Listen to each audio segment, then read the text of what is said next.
સુરતની હોટલમાં ચાલતા હાઈ પ્રોફાઇલ સેક્સ રેકેટનો પર્દાફાશ થયો। લસકાણાની હોટલ સનલાઇટમાં ચાલતું હતું high profile sex racket. Sex રેકેટમાં ધકેલાયેલી 8 થાઈલેન્ડની યુવતીઓને પોલીસે મુક્ત કરાવી। ગ્રાહકો પાસેથી 2.5 થી 5,000 રૂપિયામાં ચલાવાતું હતું આ રેકેટ। હોટલ સનલાઇટના માલિક અને મેનેજરની પોલીસે ધરપકડ કરી છે। હોટલ સનલાઇટમાં 6 મહિનામાં પોલીસની આ બીજી વખત રેડ। 8 થાઈલેન્ડની યુવતીને પણ પોલીસે મુક્ત કરાવી છે અને હાલ આ સમગ્ર મામલે તપાસ ચાલુ છે કે હજુ કોણ આ સેક્સ રેકેટમાં ઝડપાયેલું છે। હોટલ સનલાઇટના માલિક અને મેનેજરની ધરપકડ કરી લેવામાં આવી છે અને તેમની આખરી પૂછપરછ કરવામાં આવશે।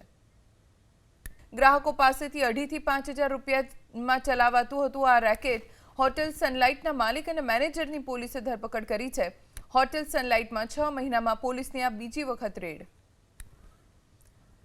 8 થાઈલેન્ડની યુવતીને પણ પોલીસે મુક્ત કરાવી છે અને હાલ આ સમગ્ર મામલે તપાસ ચાલુ છે કે હજુ કોણ આ સેક્સ રેકેટમાં ઝડપાયેલું છે। હોટલ સનલાઇટના માલિક અને મેનેજરની ધરપકડ કરી લેવામાં આવી છે અને તેમની આખરી પૂછપરછ કરવામાં આવશે।